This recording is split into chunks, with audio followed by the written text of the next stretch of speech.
Sinduscom no ar, o podcast do Sindicato da Indústria da Construção Civil do Paraná, região Noroeste.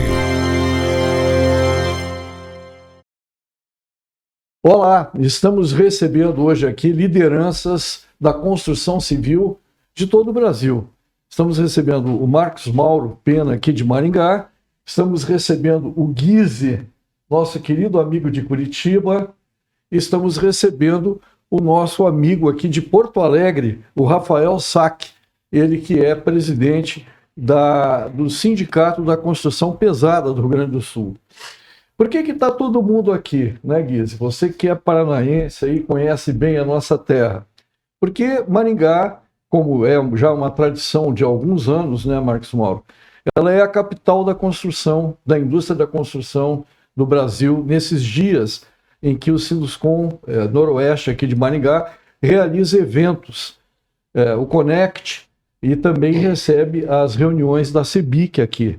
Marcos Mauro, vice-presidente da CEBIC para a região sul, nosso querido amigo do Rio Grande do Sul, vice-presidente para o Rio Grande do Sul, e o Guise, você hoje está fazendo... Hoje eu estou no Conselho Consultivo da CEBIC. No Conselho Consultivo. A experiência, né? Aí é a questão da experiência, que beleza. Muito bom. Meu querido amigo José Eugênio Souza de Bueno Guise. Olha só, hein? Muita história, né, Guise, da construção. Olha, esse ano, Diniz, primeiro é uma honra estar aqui conversando com você novamente. E esse ano eu estou completando 48 anos de formado. Então, são 48 anos, mais um pouco, já do tempo de época de estágio, né? Que a gente já trabalhava nessa área. Que maravilha. Então, é sempre uma honra. Agora, tem que destacar um fato, né? Sim. Maringá não chegou a ser esse imã, né? Esse polo, né? Daquilo que você relatou agora, de graça. Construção. Tá? Foi muito construído a partir do Sinduscom Paraná Noroeste. O prêmio foi numa das gestões do Marcos Mauro, que é uma liderança nacional. Hoje você não pode falar mais no Marcos Mauro, ou mesmo do Rafael, né, como lideranças regionais, né? Sim, são lideranças nacionais dentro do setor da construção. São os jovens. São os jovens. Que maravilha. É aquela troca de gerações tão importante. Sim, é importantíssimo. Mas a gente citava hoje aqui, Marcos Mauro, justamente essa tradição do Sinduscom Noroeste que vem se estabelecendo ao longo do tempo.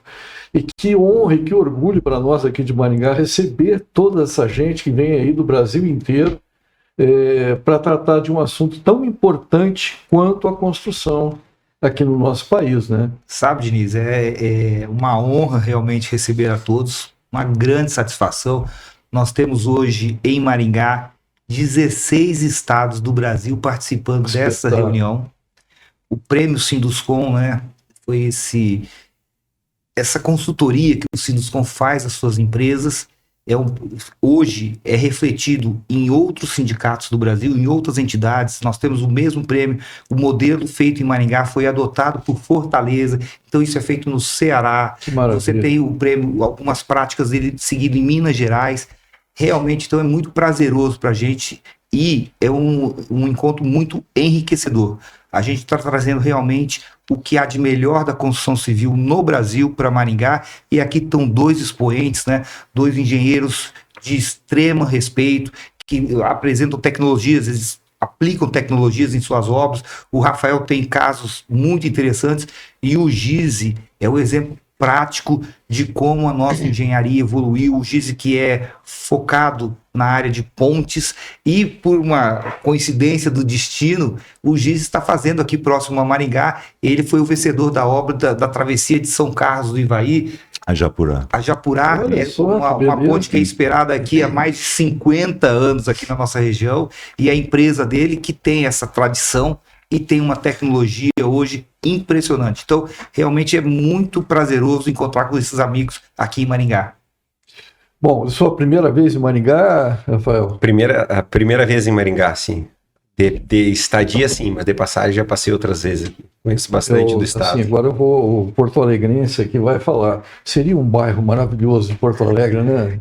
Seria um bairro maravilhoso lá de Balneário Pinhal.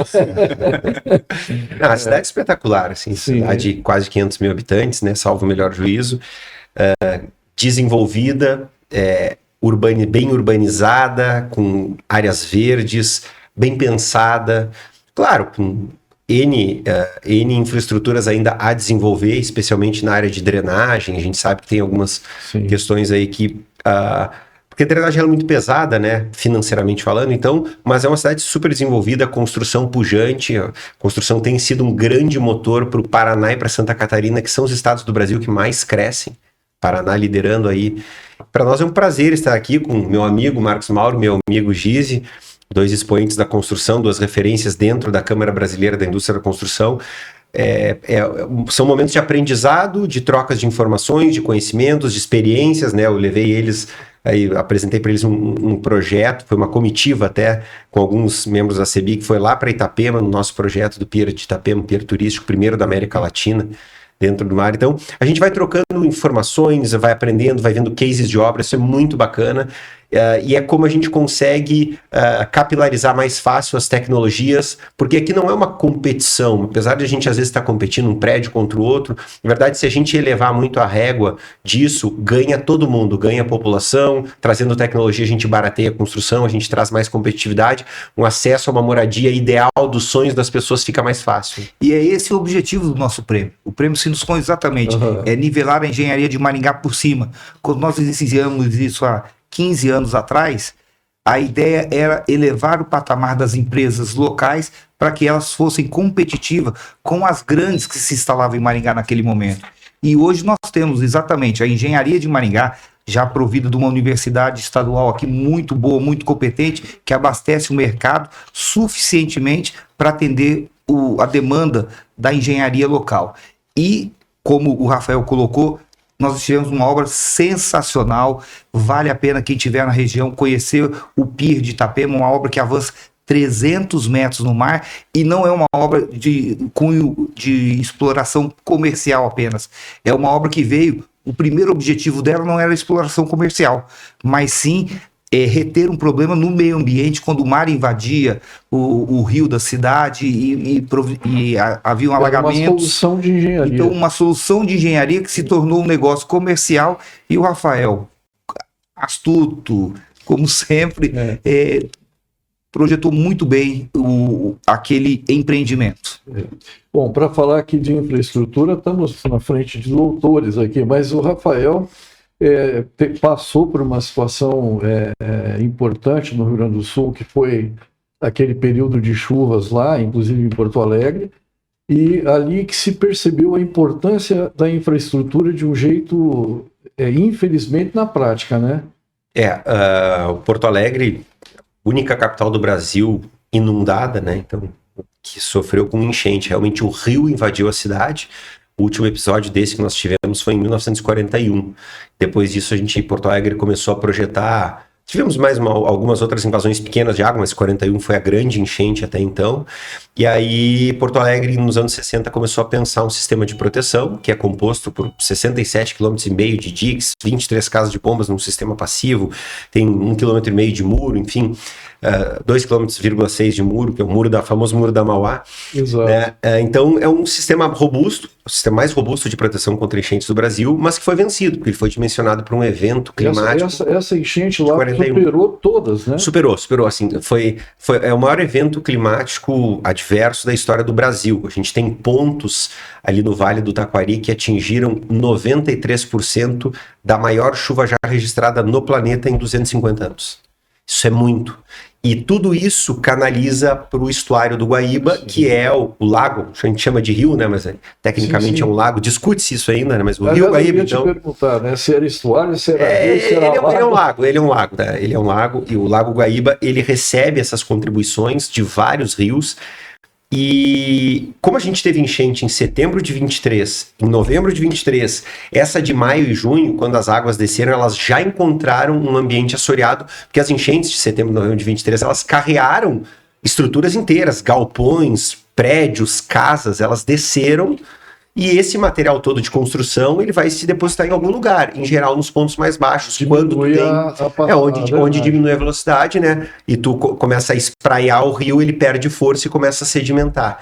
Então, a gente já tinha uma condição bem adversa. A gente tem historicamente, o Rio Grande do Sul não consegue dragar os rios fora os canais navegáveis, já é uma demanda. O Ministério Público bloqueou dragagens desde 2002, lá no estuário do Guaíba, ali naquela parte do Guaíba, junto entre Porto Alegre e Guaíba. Então, são várias coisas que contribuem, mas o fato é que, em termos pluviométricos, a gente teve uma chuva muito acima, inclusive, daquela de 41, e o sistema foi projetado para resistir àquela enchente. Fora isso, a gente tem os problemas habituais de manutenção, eventualmente alguma coisa ou outra.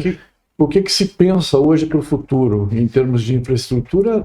Vamos lá nessa área, mas também podemos falar um pouquinho da infraestrutura no Rio Grande do Sul como um todo, né? Vamos lá. Hoje, cada vez mais, assim, a gente percebe as mudanças climáticas, a gente fala muito em meio ambiente, em carbono, etc. Mas, assim, o planeta, de uma forma geral, é importante que se registre, ele vive ciclos.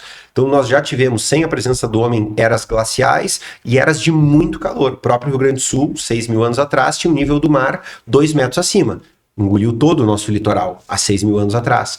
Isso aí é estatística, isso é história, isso é registros. Então assim, o planeta ele passa por movimentos sazonais. Claro que a gente quer organizar a casa que a gente vive. Então, eu não quero viver numa casa poluída, não quero viver numa casa suja.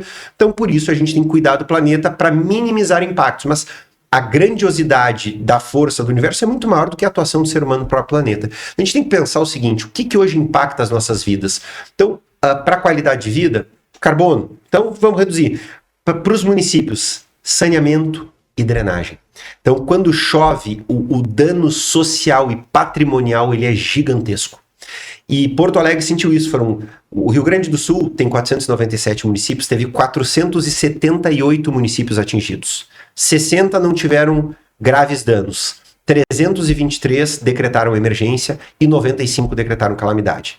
95 municípios é 20% do estado em calamidade. Não tem nenhum outro caso no Brasil perto disso, sequer. Tu tem aí 5, 6, 7, 8 decretos de calamidade. Então isso acaba com o Estado de uma forma global. E como é que tu te mexe para recuperar 80% do Estado em emergência e calamidade?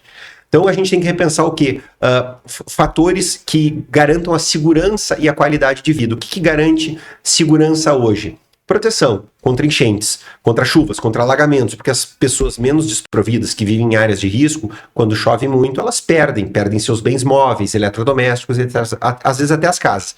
E, de outro lado, a gente tem que pensar em saneamento como qualidade de vida e reduzir, sim, emissões de poluentes. Empresas sustentáveis a gente associa muito ao meio ambiente, mas é muito mais do que isso, né? É o teu produto, dentro daquele ciclo produtivo, ele não gerar tanto resíduo, ele ser reaproveitável. É mais complexo do que simplesmente dizer, eu sou amigo do meio ambiente. Né?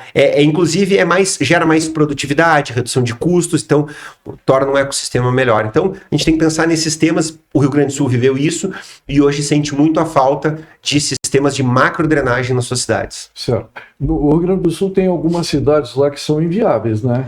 Tem, assim... Está acontecendo isso de transferência, de mudança de cidade? Sim, assim? O Vale do Taquari, que é a área mais severamente atingida, assim, aqui a capital, ela é emblemática. Foram 160 mil pessoas atingidas com água nos seus estabelecimentos e casas, de 1.330.000 habitantes.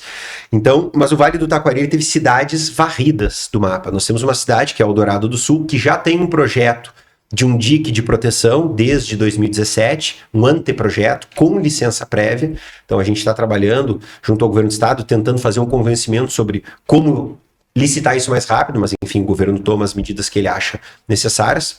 Ele foi em contrário daquilo que a gente entende que seria o melhor caminho, mas é uma decisão dos governantes. Nem sempre a gente consegue convencê-los de que a gente tem a razão. E nessa hora a gente não quer ter razão, a gente quer que aconteça a coisa. Mas Eldorado teve 80% da sua área atingida. Sim. Eldorado foi um caso que as pessoas tiveram que subir para ir para o alto de uma igreja, de uma escola, que são os poucos pontos que se livraram. Quem via a cidade de Eldorado via um rio com alguns poucos telhados e um pico um pouco mais elevado, uma pequena área da cidade mais elevada. Mas a região do Vale do Taquari ela era um problema muito grave, porque ela é um grande vale que com pouca chuva o rio já sobe muito. Quer dizer, o rio subiu 34, quase 35 metros. Então, para entrar na cidade ele tem que subir alguns pontos, 20, 27, 28, 30, né? Tem o Porto de Estrela, ficou embaixo d'água. Então a gente precisa, algumas cidades ali embaixo, Mussum, Roca Salles, elas não têm uma condição topográfica que lhes permita que as pessoas continuem vivendo lá sob esse risco, né? Fora as áreas ribeirinhas que as pessoas ocupam irregularmente, porque ninguém fiscaliza, isso é um custo alto para o poder público, e que depois, quando dá a tragédia, a gente infelizmente soma perdas de vidas e perdas patrimoniais a esse processo que já é extremamente doloroso e grave. Então, é difícil combater isso, sim, mas o poder público tem que se dar conta que ou ele combate com afinco, ou a gente vai ter cada vez mais vidas sendo perdidas, mais patrimônio, e isso volta, um outro custo para o Estado, né, que ele poderia estar investindo em áreas estratégicas, ele acaba tendo que assistir a população. Gise, a infraestrutura é fundamental, né? Sim. Nós estamos falando aí de pontes. Uhum. O nosso estado tem algumas obras icônicas nessa área, né? Sim. A ponte de Guaratuba, como é que está indo essa obra lá? Então, hoje o evento promovido pelo Sinduscom Paraná Noroeste nos deu a possibilidade de uma apresentação, é Connect, né? Connect. Connect, né? Da apresentação do engenheiro responsável pela obra, fez uma apresentação de como está o andamento da obra, como começou, as dificuldades e tudo. Nós estamos, ele disse hoje, com quase 80% da obra pronta. A notícia que a gente tem é que ele disse também isso, que a obra está prevista para ser entregue no dia 26 de abril. Eu já tenho ouvido internamente, no meio, né, que eles vão antecipar isso. Olha que vão beleza. passar para o início de abril. Mas é bom destacar, Diniz, o que está acontecendo no estado do Paraná hoje. Certo. Tá? É impressionante, né, o volume de recursos que tem sido investidos dentro do estado do Paraná, por parte do governo. E, logicamente, infraestrutura é muito importante. Na medida que você melhora a sua infraestrutura, os investimentos privados vêm atrás. Tá? Onde se tem energia, se tem uma boa logística, né? Se tem água, tratamento de água, né? Tudo isso bem resolvido, o porto, né? Com boas condições, nossa infraestrutura é bem razoável, né? Diante do país, você atrai mais investimento privado. Porque, na realidade, se você for ver o grosso do investimento que acontece no país, né? Isso não é de hoje, é de sempre. Sempre é o privado maior. É tipo assim, 4, 5 vezes maior.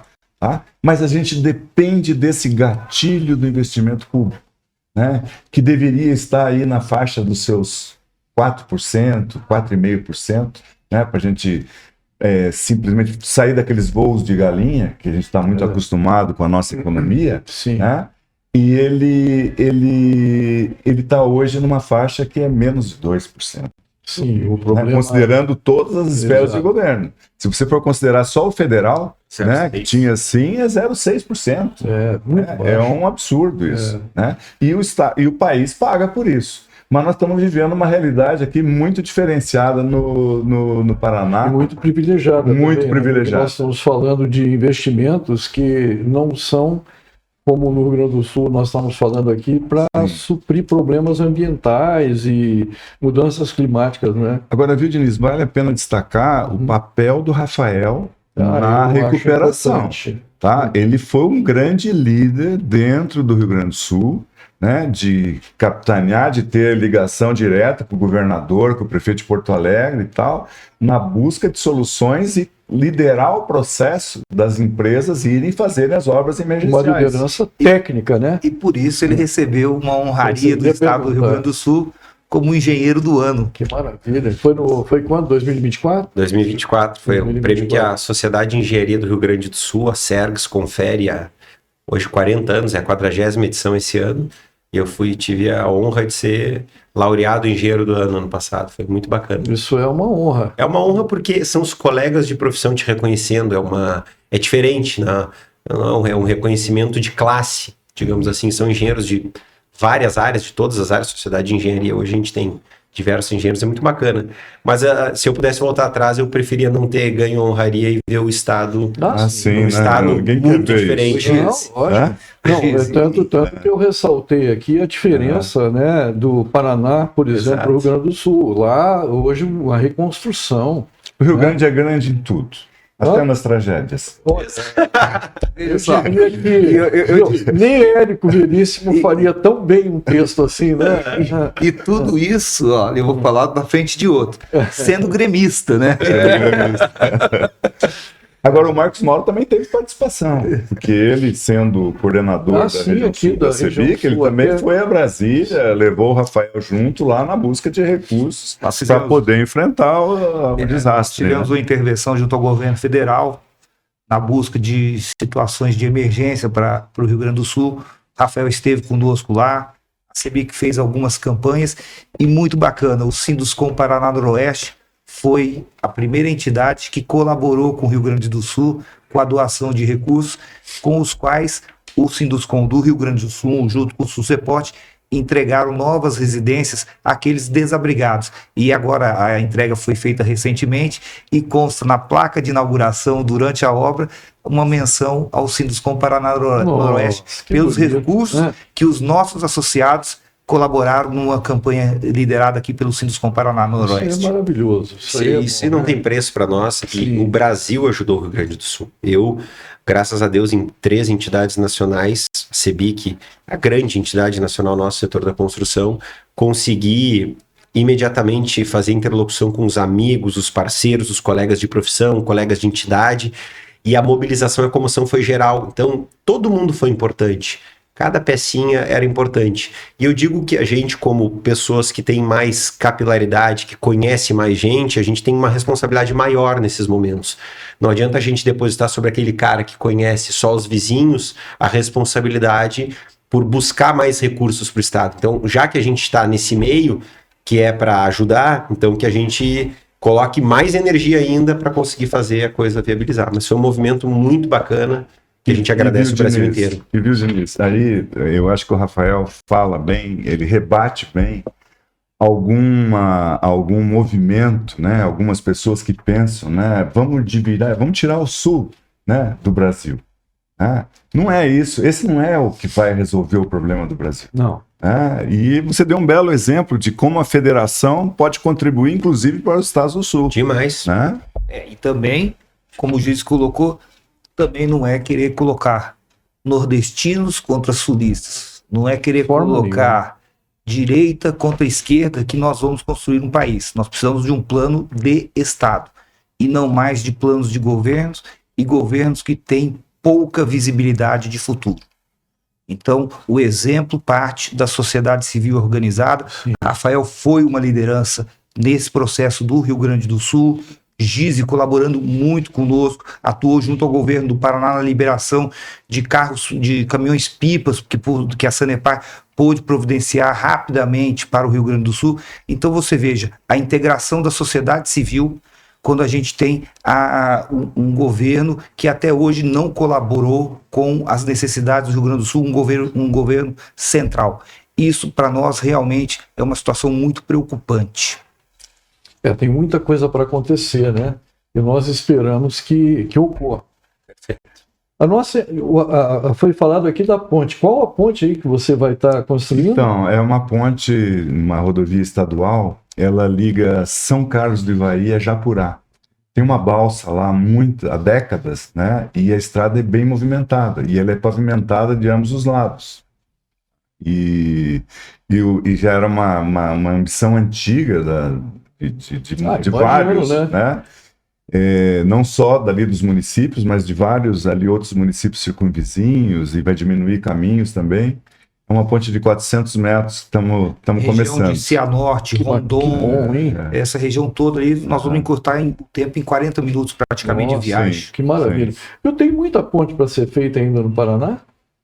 Veja, nós estamos hoje diante de uma situação que é o fato das contratações das concessionárias. Né? Sim. As concessionárias, está sendo feito hoje, né, muito mérito do governo, né, que bateu o pé firme em relação a isso, até para que não acontecesse o que aconteceu no passado, né? Estão previstos que nos 7 primeiros anos, né, na realidade concentrado em 5 anos daí, sejam feitos todos os investimentos. Tá? Então, com isso, você não imagina a quantidade de obras de artes especiais previstas. Aí estão viadutos, estão pontes, nas duplicações outras pontes, tem muita coisa para ser feita. E se alguém tem feito isso com maestria, encurtando os cronogramas de obra, é o GISE. Que maravilha, hein? Isso é muito bom, né? São coisas boas. É que se a gente não economizar no tempo e não for rápido, a gente tem prejuízo. Ah, sim. Tá? Claro. O tempo é o nosso inimigo, claro, pro resultado do empreendimento. Né? Gente, eu vou propor um ping-pong aqui para a gente encerrar, tá bom? Porque eu sei que vocês têm mais compromissos aí. Hoje é um dia corrido aqui em Maringá, né?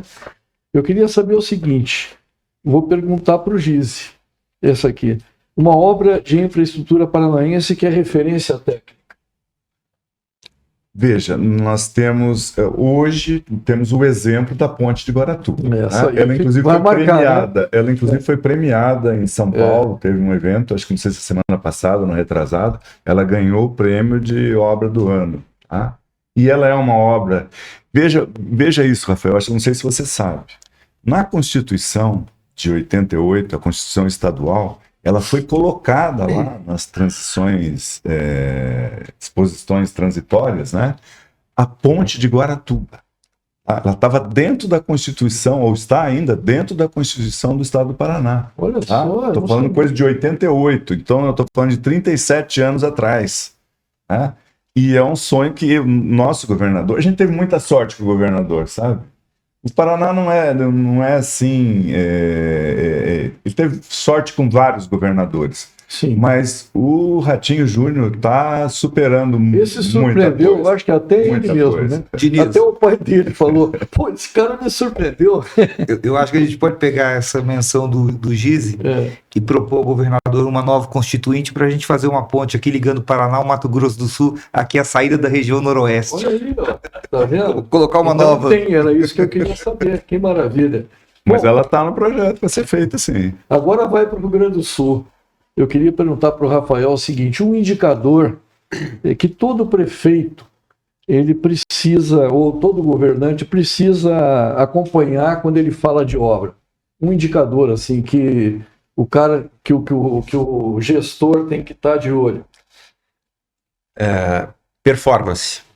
Hoje... É o que ele falou aí. Hoje a gente tem uma questão de cumprimento de prazo que ela é extremamente delicada por vários fatores. Verdade. E aqui eu cito 2 deles que são os mais prejudiciais. Primeiro é a falta de recurso público, é a descontinuidade nos aportes públicos. Quando a empresa vence uma licitação de 5, 10, 50, 100 milhões, 1 milhão, não importa o valor, ela precisa mobilizar a sua estrutura e ter um ciclo produtivo, que ela se endivida, ela alavanca, ela financia o poder público, né, por um determinado tempo, até que o poder público começa, através do pagamento de emissões periódicas, repor esse valor, e então a empresa, se for exitosa, vai ser lucrativa, e lá no mês X ela passa a ter lucro naquela obra. Quando a gente faz esse ciclo interrupto e não ininterrupto, né, que a gente começa a brecar isso, a empresa começa a não poder tocar, então ela começa a ter custos indiretos, improdutividade, ociosidade, ela às vezes tem que se desmobilizar, remobilizar, e isso leva também a um grau de judicializações gigantescos, porque é direito da empresa, ela cobra do governo, municipal, estadual, federal, e o governo diz, pois é, veja bem, não é isso, a culpa não é minha, né, achando que o gestor vai ser sempre responsabilizado. Diz, não, pode não ter culpa tua, mas a responsabilidade não é minha. O bem não é meu, o empreendimento não é meu. Então o gestor ele tem que ter muito cuidado, primeiro, com a garantia do recurso para obra, e segundo, e isso transcende um pouco a alçada do gestor público, em geral, não são pessoas vinculadas à engenharia, diferente do nosso prefeito aqui de Maringá, engenheiro e competente, que entende de engenharia, mas é questão de orçamento. A gente tem uma das maiores deficiências do Brasil em termos de engenharia na área de orçamentação, de qualquer área. O poder público, ele quer orçar as obras e, em geral, ele não é competente. Mas eu sou engenheiro, eu tenho competência no órgão? Tenho. Mas as pessoas não têm experiência para orçar. E obra é repleta, é recheada de detalhes. E o detalhe, ele te encarece. Tem um ditado que diz que o diabo mora no detalhe. E o detalhe é aquele raio daquele detalhe que vai te encarecer a obra, que vai inviabilizar uma etapa construtiva que ela passe para outra, porque aquele serviço ele é intermediário. E aí tu depende do tal do aditivo. Tem que fazer aditivo da obra. Então, a precificação, as entidades de classe, as entidades representantes setoriais, como a CEBIC, Sinduscons, CICEPOTs, quando a gente leva um tema desses para o gestor público, ele tem que ter muita atenção e prestar atenção. Porque a gente está reclamando, mas vocês estão dando desconto nas licitações. Desconto é uma condição comercial. Às vezes é até desespero e é a empresa assumindo um prejuízo para garantir uma posição comercial. Ela precisa estar ali. Porque se ela perde aquela licitação, ela tem que desmobilizar toda a sua estrutura, o prejuízo é muito maior. Então, às vezes isso acontece, seria um dumping de mercado. Mas o gestor tem que prestar atenção e nas frequentes impugnações que acontecem, eles têm que começar a ter mais atenção com os pedidos do privado. Não é, a gente vê muita resposta assim, eu vou deixar porque vai ter vencedor, alguém vai dar preço e ponto. E isso levou o Brasil a 51% das obras públicas com recurso federal estarem paralisadas. 51%, 50, uns quebradinhos. Levantamento do Tribunal de Contas da União em dezembro de 2024. Então, o que é isso? Isso é reflexo da nossa incapacidade de quê? De fazer. E são vários fatores. Ter recurso garantido é um deles, uma precificação justa, condição concorrencial é condição do mercado, não é obrigação do poder público. A obrigação do poder público é fazer o justo, o correto, que é devido e de direito. E o Brasil também sofre de um mal muito grande, o Marcos Mauro comentou aqui, que os projetos eles são de governo. Quando tu pensa em projeto de governo, tu pensa em curto prazo. Então, cada governo entra com os seus projetos. E aí, como ele tem pouco tempo, ele diz assim, eu quero aquele projeto. Então tá, vai demorar 3, 4, 5... Não, faz em um ano. Quer pagar mal, quer um projeto em um ano e quer que o projeto saia certo. O que vai acontecer com esse projeto? Vai ter trocentos aditivos, não vai ser bem pensado, não vai ter problemas futuros. Então, vai gerar problemas futuros, vai gerar paralisações, obras adiadas, e o custo para a sociedade é muito, garanto, com 100% de convicção, é muito maior do que qualquer obra que não tivesse desconto, que fosse bem precificada, sem desconto, a preço de mercado, sem superfaturamento, nada disso, não se pretende nada disso, mas essa obra seria muito mais barata para a sociedade por todo o benefício que traz. Aliás, lembrando, infraestrutura, investimento do PIB em infraestrutura é o único indicador que a gente tem nas economias mundiais de crescimento de investimento em qualquer área. Não é quanto tu investe na educação, na saúde, quanto tu investe do teu PIB em infraestrutura é medidor e dos melhores de desenvolvimento econômico do país. Então nós estamos num momento ruim. Crítico, investindo pouquíssimo. Sim. Se a gente olhar os cases, só para encerrar aqui, Sim. China, Coreia, Japão, a própria Europa depois da Segunda Guerra Mundial, os Estados Unidos, eles cresceram. Quando a gente olha os números deles, eles investiam 4, 5, 6, 7, 8% do seu PIB em infraestrutura, às vezes até mais. Valores monstruosos, monumentais, e por isso eles se desenvolveram. Isso gera emprego, reduz custo logístico, né, reduz inflação. É um processo virtuoso. Isso me lembra uma cidade do Paraná, né? Isso me lembra uma cidade do Paraná chamada Maringá. Marcos Mauro, qual a contribuição da construção civil, da construção como um todo, né, para as nossas cidades, nossos estados e nosso país? Eu acho que a construção chega na frente. Ela é uma atividade econômica transversal a toda a indústria, seja a agroindústria, seja a indústria da metalurgia. Ela é uma atividade transversal, unindo, fazendo pontes entre setores, construindo sonhos. E a gente fala, né, que a construção civil ela não anda, ela pulsa, porque ela está sempre em movimento. Então, a construção civil, um setor fundamental, participamos aí com praticamente 22% da economia do país, um setor muito agregador, com facilidade de aceleração de mão de obra. Você veja que quando a construção civil, o país se recupera muito rápido, o primeiro setor que se recupera é a construção civil. Então, é um setor que nunca pode ser esquecido e que tem que ser muito bem pensado por qualquer tipo de plano de governo, e nós estamos entrando num ano agora que é um ano de eleições, e a construção civil tem que ser ouvida, sim. Tem que ser ouvida, e o que a construção civil, como outros setores da indústria, nós temos que ter uma pauta que venha a ser um plano de país, plano de Estado. e com isso a gente pode contribuir, porque nós vamos chegar à frente, pavimentar os caminhos, edificar as habitações e também providenciar todo o saneamento para o desenvolvimento de uma população, que isso gera muita saúde, né? Você tem indicadores de saúde. Então a construção civil realmente, eu diria que é a locomotiva que puxa esse país junto com o agronegócio. Vamos torcer para a construção continuar sempre puxando esse país, porque realmente ela puxa, até porque aquilo que ela faz para o setor público reverte em desenvolvimento econômico e qualidade de vida para a população, né? Muito obrigado, Guise, Marcos Mauro, Rafael. Que bom conversar com vocês. Acho que a gente teve coisas boas aqui que vão ficar gravadas. Com certeza. E que é importante falar. E muita coisa que eu não sabia, fiquei sabendo hoje aqui, que temos até uma plaquinha de Maringá lá nas casas do Rio Grande do Sul. Com muito orgulho. Que maravilha, coisa boa. Muito obrigado, gente. Obrigado a vocês também que sempre acompanham o nosso trabalho e até o nosso próximo encontro. Sinduscom no ar, o podcast do Sindicato da Indústria da Construção Civil do Paraná, região Noroeste.